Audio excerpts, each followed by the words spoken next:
بسم اللہ الرحمن الرحیم۔ السلام علیکم معزز ناظرین، دی نالج آف اسلام میں آپ کو خوش آمدید۔ آج ہم آپ کو ایک ایسا وظیفہ بتائیں گے جو کہ قدر و منزلت کے لحاظ سے بہت زیادہ بلند درجات رکھتا ہے۔ جو بھی یہ وظیفہ کر لیتا ہے، اس وظیفے کے کرنے سے اللہ تعالیٰ اس کو ایسا رتبہ اور بلند مقام عطا فرماتا ہے کہ جس کا نہ آپ نے تصور کیا ہوگا اور نہ دنیا والوں نے تصور کیا ہوگا۔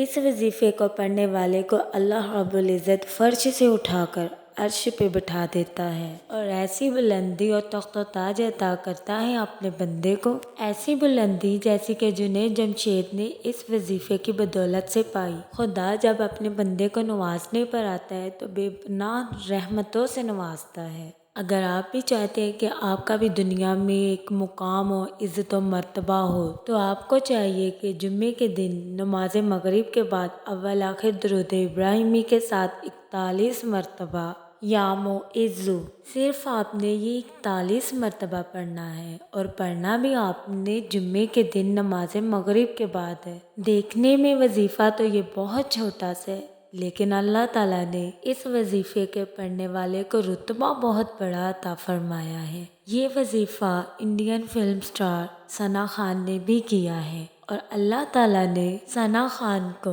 گندگی سے نکال کر عزت و مرتبے والے تخت پر بٹھایا ہے کہ آج دنیا اسے عزت کی نظر سے دیکھتی اور یاد کرتی ہے۔ ہمارا YouTube channel the knowledge of Islam کو لائک کریں، شیئر کریں، کمنٹس کریں، سبسکرائب کریں اور بیل آئیکن کو پریس کرنا مت بھولیں۔